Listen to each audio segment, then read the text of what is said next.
અને હવે આગળ વાત કરીએ તો અમદાવાદમાં આર્ટ એક્ઝિબિશનનું આયોજન કરવામાં આવ્યું, જેને ફૂટસ્ટેપ નામ આપવામાં આવ્યું.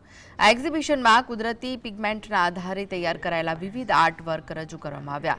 ભૂતકાળ અને વર્તમાન પરિસ્થિતિને દર્શાવતા આર્ટ વર્ક પ્રદર્શન માટે મૂકવામાં આવ્યા. ચંદીગઢના વિઝ્યુઅલ આર્ટિસ્ટ આરપી વર્માએ પોતાની હાથની કારીગરી અને એક્ઝિબિશનમાં રજૂ કરી. એક જ રંગમાંથી અલગ અલગ રંગોની અભિવ્યક્તિ દર્શાવી અનોખા આર્ટ વર્ક તૈયાર કરવામાં આવ્યા. આ એક્ઝિબિશનમાં ભૂતકાળની પ્રથા અને સંસ્કૃતિને યાદ રાખવાની ભાવના વ્યક્ત કરતા આર્ટ જોવા મળ્યા. સાથે જ પરિવર્તન જરૂરી હોવા છતાં પોતાની સંસ્કૃતિ સાથે જોડાયેલા રહેવાની જરૂરિયાત આ આર્ટ દ્વારા દર્શાવવામાં આવી. આ એક્ઝિબિશન 14 માર્ચ સુધી અમદાવાદમાં જોવા મળશે. जो हमारी पुरानी विरासत लेगेसी थी उसको हमें ख़त्म नहीं होने देना चाहिए, छोड़ना नहीं चाहिए और आगे भी बढ़ना है.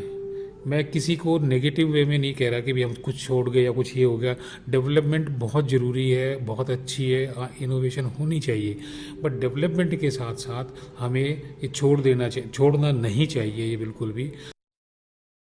બહુ જ અલગ એક્ઝિબિશન છે આ, કેમ કે નેચરલ પિગમેન્ટ દ્વારા એમને જે આર્ટવર્ક એમને બનાવ્યા છે, જે બહુ સરસ રીતે એમને ડિઝાઇન કરેલા છે અને એમની જે થોટ પ્રોસેસ છે કે જેમ કે પહેલાંની જે લાઈફ હતી અને અત્યારની લાઈફમાં આપણે જે પરિવર્તનો આવી રહ્યા છે એના ઉપર આખું એમને બહુ સરસ રીતે પિગમેન્ટ દ્વારા એમને દર્શાવવામાં આવ્યું છે. તો એ જ મને સૌથી વધારે ગમ્યું છે.